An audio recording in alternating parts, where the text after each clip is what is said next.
Well, it wasn't the most eventful draft ever. The guy that everybody's known for a long time was going to get picked first overall, did. There were no trades, and as always, Habs fans, or a good chunk of them, are furious at who their team selected. But if we know one thing based on how things have gone so far for the Kraken in their franchise history, the guys that the Kraken got will turn out to be very good picks made by Ron Francis. What's cracking, everybody, and welcome back to what's kind of the second to last gasp of real hockey events happening until next season starts, with the recap of this entry draft. And well, after this is over, all that stands between us and a couple months of complete offseason is free agency. So with that being said, let's welcome the draft class of 2023 for the Seattle Kraken, the third entry draft of the franchise's history, and the first time, happily, that they weren't picking in the top 5. I mean, it's better to be picking higher up in the draft, but picking lower, like the Kraken were down to 20, does mean that they made the playoffs and had a much better season than the first one went. Of course, the first entry draft, they had the second overall pick because they were a new team, and that's kind of how it works. I mean, they won the lottery, but anyway. Unfortunately, for the first time, though, the best player in the draft, and until I'm proven otherwise, I'm going to keep saying that, did not fall to the Kraken in this one, as Bedard did in fact go first overall, as expected, to the Chicago Blackhawks. But there was a player who did slide to the Kraken, and at least me personally, and I think a lot of other people, were kind of hoping the Kraken were going to take when he was still on the board at 20. And that was Gabriel Perreault, who has had a very strong, at least offensive, last couple of seasons, and really a big year this last year. Plus, for what it's worth, with the Kraken frustration over face-offs in this last year and really their entire existence so far, it also worked out, since the last 101 that I did was about face-offs, that I actually ended up talking about Perreault's father, who, Yannick Perreault, has the NHL record for career face-off win percentage, the only player to end his career with over 1,000 face-offs taken and winning 60 or more percent of them. Now, that doesn't necessarily mean that Gabriel is going to be as successful in the face-off dot, but, you know, it might have been good to at least have his father's insights on how to correct what's been going wrong for the Kraken there. But as we all know, they did not end up going with Perreault, and instead, with that 20th overall pick, they selected Czech forward Eduard Sale, or Chalet. I don't exactly know which one it is. It looks like it could be Chalet. I've heard it pronounced both Chalet or Shala. We'll figure it out in time. We know one thing for sure: it is not pronounced Sale, which is how it looks when you spell it in English without the accents, but the accents are there for a reason, and he's not English. So in spite of what Elite Prospects thinks, Chalet or Shala is not an alternate way of pronouncing his name, it's actually what his name is. And those accents, again, are there for a reason. Either way, with Chalet, I don't actually really mind this pick all that much. At the time, I think my take on it was that I was kind of whelmed by it because, to be honest, I really didn't know a lot about him going into the draft. He wasn't necessarily someone that a lot of people saw coming to Seattle, and as a result, I didn't necessarily look too much into him as a player. And, well, his stats from this last year do leave a little something to be desired. Now, obviously, the one that stands out the most is the 43 games that he played in the Czech Extraliga, where he put up 7 goals and 7 assists for 14 points, which on the face of it doesn't look like a lot, especially when you compare it to the numbers that some of the North American talent, especially in the first round, is putting up. But again, he's playing in a pro league with men, as they say, but one of the top leagues that Europe has to offer. And even outside of the fact that he's playing against better competition, being in a pro league versus, say, a junior league like a lot of these other guys from North America, they also tend to not get as much ice time when you're a 17, 18-year-old playing in one of these pro leagues as you would be getting at a junior level. And when he did play at a junior level the year before, boy oh boy did he put up some points. In 21-22, he put up 89 points in 39 games in the Czech U20 League on 42 goals and 47 assists. And again, at that point, he's a 16-year-old when that season starts, turning 17 over the course of the season. And yeah, those are definitely numbers that are a lot more in line with what we've seen with some of these guys coming out of the WHL or OHL, even right up at the top of this draft. But he ends up slipping over the course of this last year in some prospect rankings and ultimately in the draft itself because of this more inconsistent year that he had this year in 22-23. Obviously, not quite the same numbers in that pro league, but like I said, not going to be getting as much ice time in a pro league, as well as playing against much better competition than any of the North American players in this draft. Even when it came to the international tournaments, though, when he was back at a U18, his age group, or even U20 level, the scoring wasn't quite the same as it was the year before. Now, it's hard to say if that was just because they're different teams that he hasn't played with for a full season, or if maybe his game changed a little bit and he had some rust to knock off if he's not getting quite the same ice time that he's been used to playing most of his time at that pro level. Regardless of what the reason is, though, for the, I wouldn't necessarily say unimpressive stats, but certainly ones that didn't improve noticeably or hardly at all from the year previous when it came at least to those international tournaments where you could really compare year over year. Part of the reason as well that he had his stock fall when it came to this draft and leading up to the draft was that some scouts viewed his play as being a bit lacking motivation and at times just didn't really keep his feet moving away from the puck and didn't really show the energy or drive that you would want to see from, well, a guy that you're going to be picking in the first round, and certainly not at the top 5 or top 10 of the first round like he was thought to be going when this year started. Now, with that having been said, even if his play away from the puck could use a little bit more developing and making sure that he keeps his feet moving with his brain while analyzing plays, when he has the puck, that is where he has made his name known, as he is exceptional with the puck on his stick, moving it through the neutral zone, especially finding passing lanes and getting those passes through, but also being smart with the puck and not creating unnecessary turnovers and allowing breakaways back the other way. So the type of responsible forward that is definitely, well, a theme in this draft, but the type of guy that Ron Francis in particular really likes. And of course, as that year in the U20 Czechia League would suggest, he's not just good at moving the puck up the ice and around in the offensive end, he's also very adept at putting it in the net past the goaltender, as he might have one of the best shots of any player in this draft. So, at his best, he is a very good offensive player who's good in transition, smart with the puck, and has a shot to match that is NHL ready, even if the rest of his game is going to need some developing here over the next couple of years. Now, it's worth mentioning, as I say that whoever the Kraken picked here, whether you're not crazy about this selection, or you're open to whatever Ron Francis throws at us, considering his draft record so far with the Kraken, this is a guy that's gonna take a couple years of development, and for what it's worth, we're gonna get to see what he can do at that OHL or WHL North American Juniors level here in this next year, as he's headed to the OHL, where he'll be playing with the Barrie Colts in this next season, and will definitely have a chance to start racking up those points per game numbers that some of his North American peers in this draft have already been doing. He'll certainly be putting up a lot more points in an OHL where, yeah, points are a lot easier to come by than, well, certainly in a professional league in Czechia where you're getting limited minutes. Ultimately, well, yeah, I was a little bit whelmed by the pick at the time and was excited about the prospect of Perreault and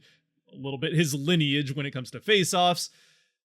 Ultimately, I think I really like this pick by the Kraken because, well, sure, there's the chance that he just doesn't really end up developing into a full-on top 6 scoring forward and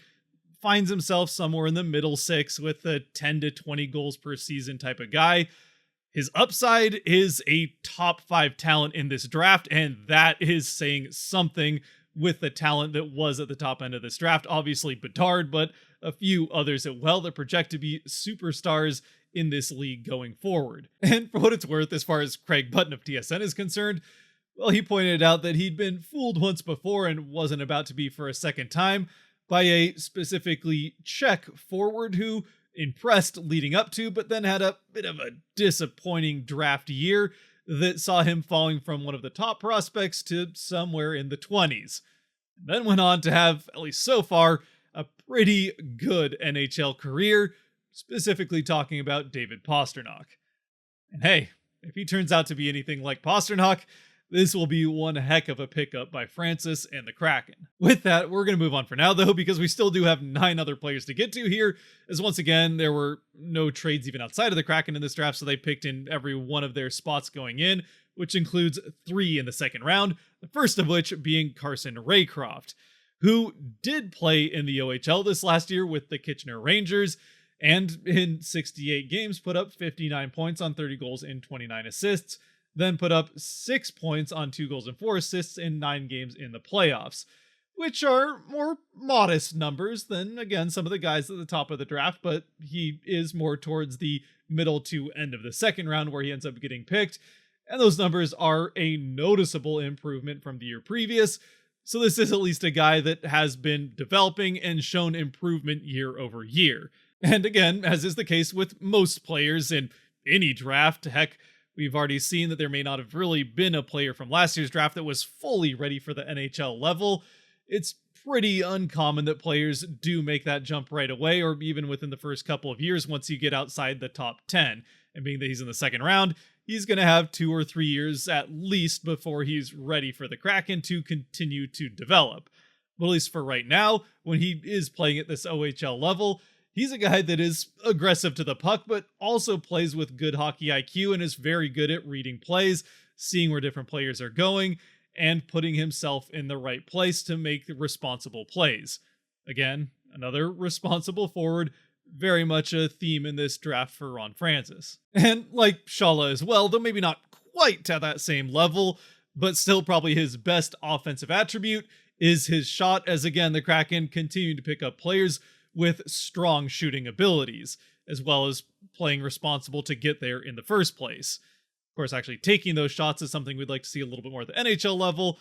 but that's a different thing, and again, we won't be seeing these guys at least for a few more years. One place, though, that Rehkopf does stand out is his size, because at 6'2", 200 pounds, he is one of the bigger players in this draft, and at the age of 18, is already a pretty decent NHL-sized guy. So given a couple more years to develop and, well, maybe even grow a little bit more, this is a big winger that could very much be a physical force for the Kraken in the future. And although you don't necessarily want to lean too much into building like what one team that won the Cup one year does,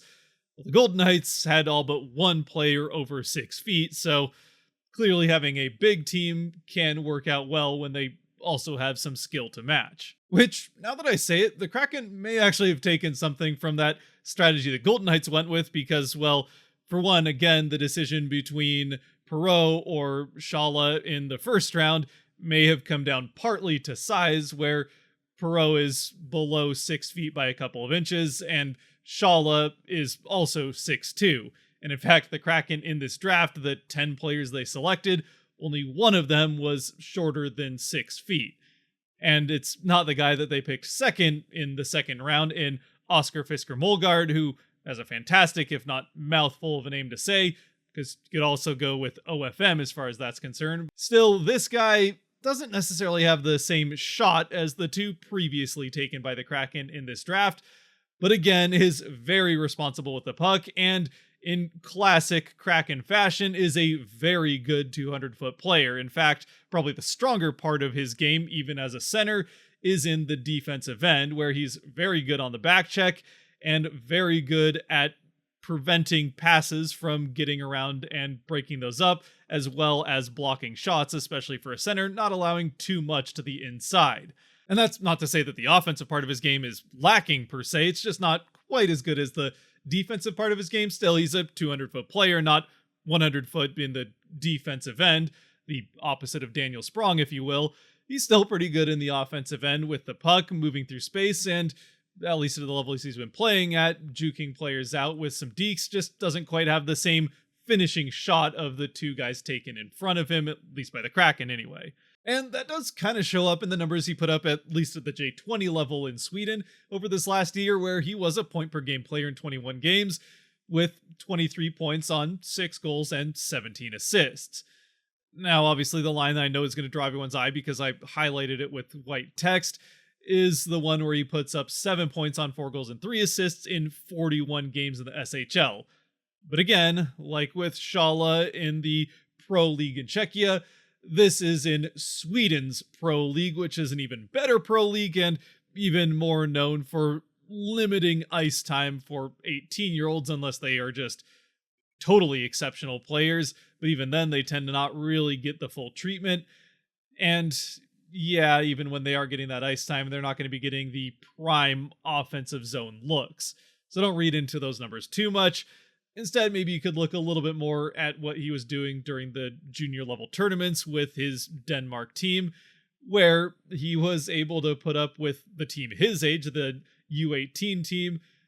12 points on 6 goals and 6 assists in 5 games. And then with the U20 team, still 3 points in 5 games, which is somewhat respectable for, again, playing with guys a couple years older. Now, before we move on to the third and final pick for the Kraken in the second round, to go back to the first round coming into this draft, what a lot of people were expecting the Kraken to do, and also a lot of Kraken fans hoping they would do, was select a defenseman, considering they have all sorts of forwards that are playing pretty well in their farm system, which in 2 years has already become one of the better ones in the NHL. But at the blue line, there aren't a ton of guys that are even within a couple of years of ready for the NHL level, at least as far as we can tell at this point anyway.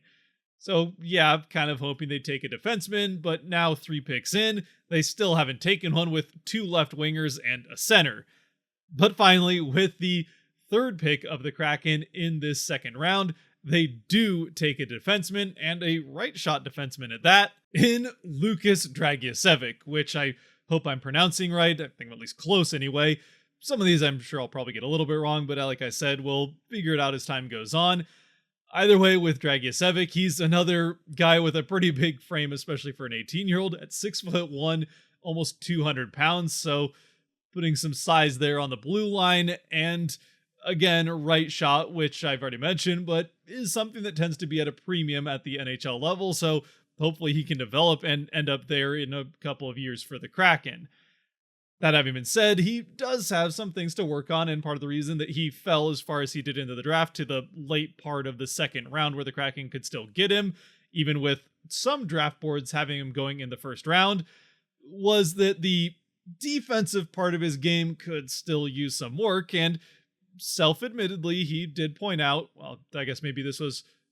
more of a reason for why the defensive part of his game is maybe not quite to the level of a defenseman that you'd expect to go in the first 2 rounds, is that he's only been playing defense for the last 3 years and is still kind of learning the defensive responsibilities of that role. Offensively, though, his upside is about as high as any defenseman in this draft. And, well, I mean, if you compare him with, say,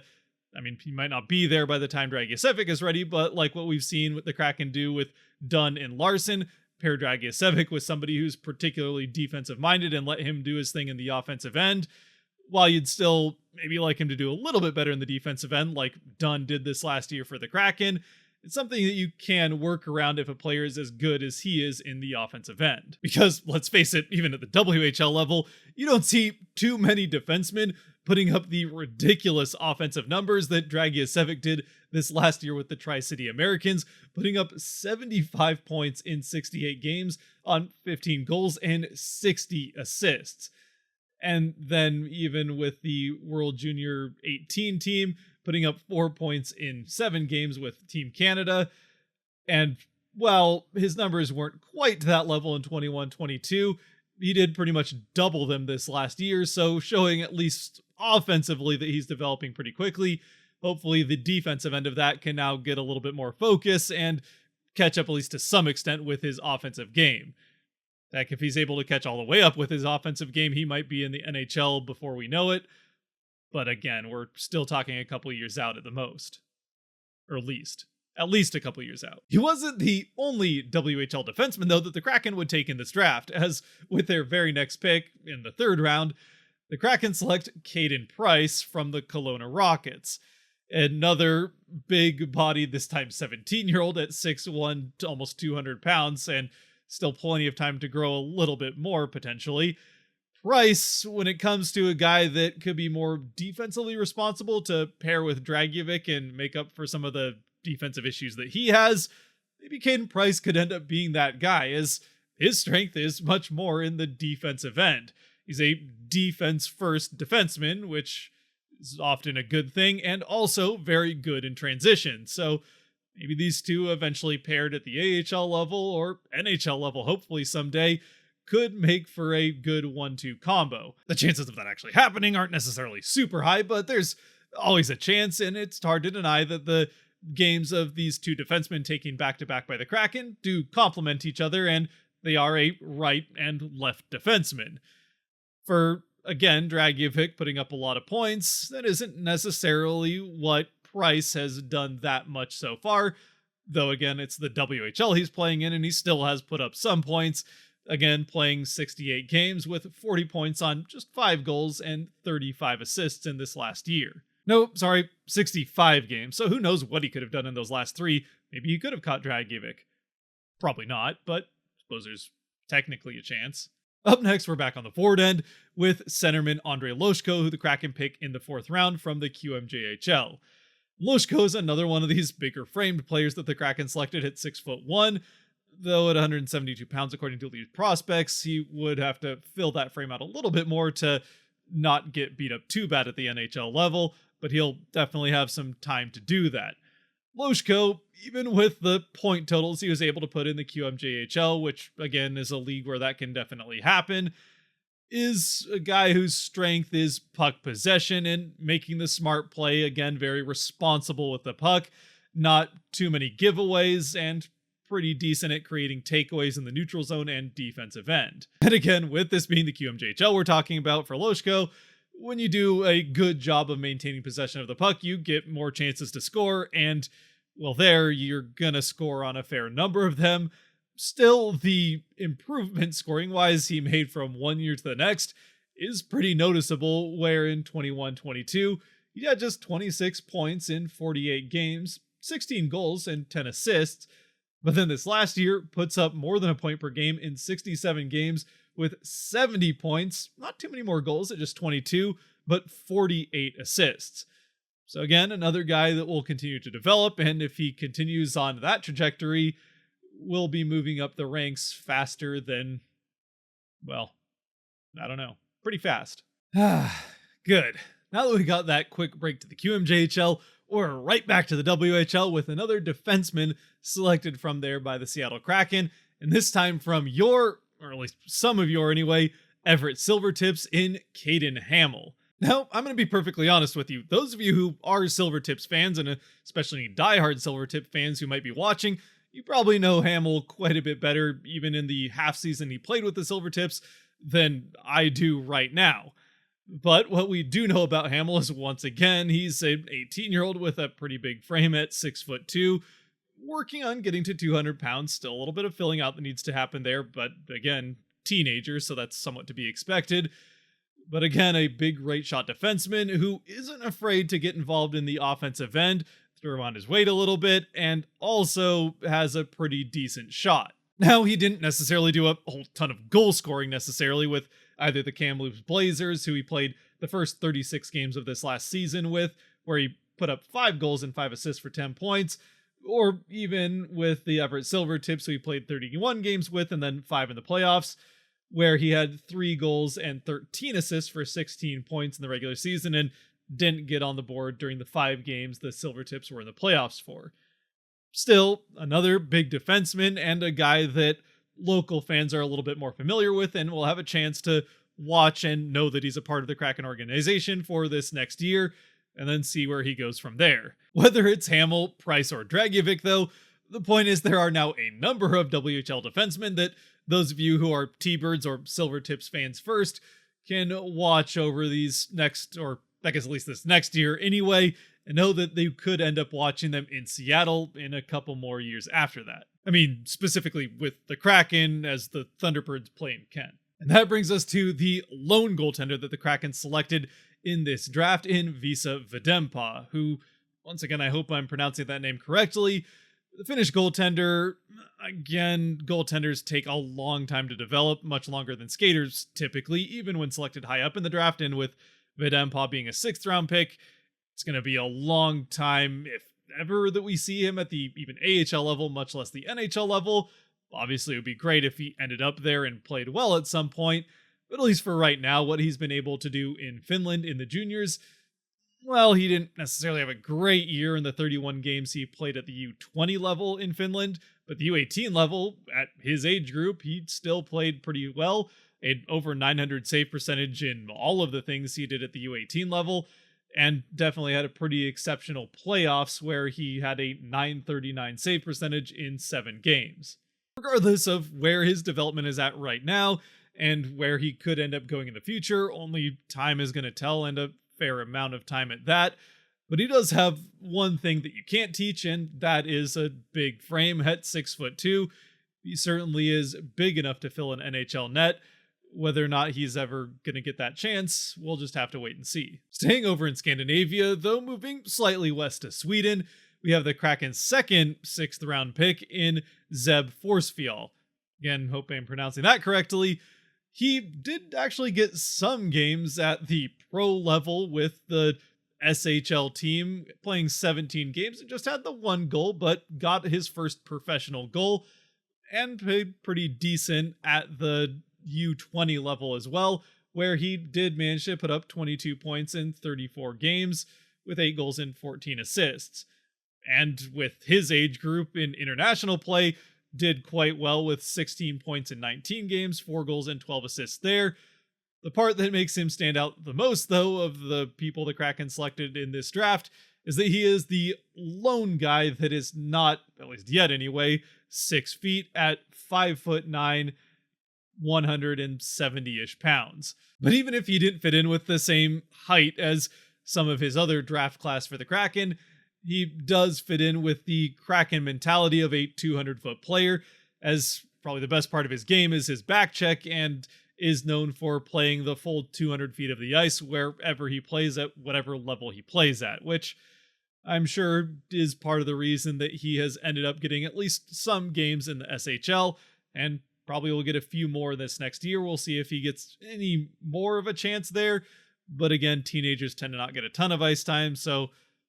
I guess we'll just have to see. And finally, with their last selection in the draft, in the 7th round, the Kraken selected, if not the most talented player that they picked in this draft, at least at this point in the career anyway, probably the guy with the best name, and also the oldest, as he's the only 19-year-old that the Kraken drafted, in Zachariah Wisdom from the USHL. Now, Wisdom has had a pretty good year, at least as far as improvement year over year is concerned, where a year ago in 21-22, he put up just 23 points in 53 games in the USHL, but managed to over double that this last year, putting up 48 points in 59 games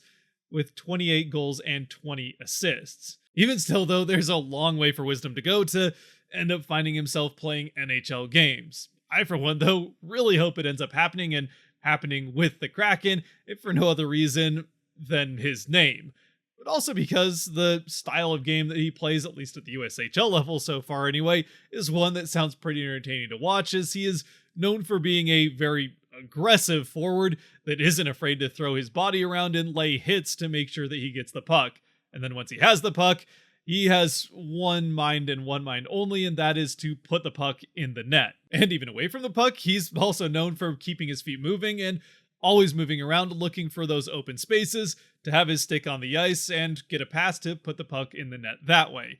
All in all, doesn't sound too dissimilar to the style of game of, say, Brandon Tanev or maybe Yanni Gourde, 2 players that Kraken fans very much enjoy watching. Even if Wisdom isn't maybe quite as fast as Tanev, but who knows, maybe that'll change in the next couple of years. Over this next year, we'll see what he can do with the Colorado College team in the NCAA. So there you have it, the 2023 draft class for your Seattle Kraken. All 10 players, and hopefully all 10 of them someday end up in the NHL making a difference. Again, the chances of that aren't necessarily super high, but higher than maybe some other teams with the draft record of Ron Francis. Either way, only time will tell with these guys, and it's pretty unlikely that we'll see any of them anywhere near the NHL level for another year or 2, certainly. Until then, we'll follow along with them like we have the other Kraken draft classes through the OHL, WHL, wherever they're playing, and hopefully they do find their way all the way up to the NHL level. Until then, I'd love to hear your thoughts down in the comment section, which player in particular you're excited to see, and how excited we are about the pun potential of some of these guys if they do end up making it up. I mean, as far as that's concerned, well, it might not always be relevant to everybody. It certainly would have been relevant to Sprong at the start of last season to have the wisdom to find a good price on a visa. Regardless of what happens with any of these players down the line, it shall be a pleasure to watch them play and follow their junior careers, hopefully again to the NHL. Anyway, if you have made it to this point, thank you very much for sticking with me through all of that. And until next time, stay safe out there, be good to each other, God bless, and go Kraken.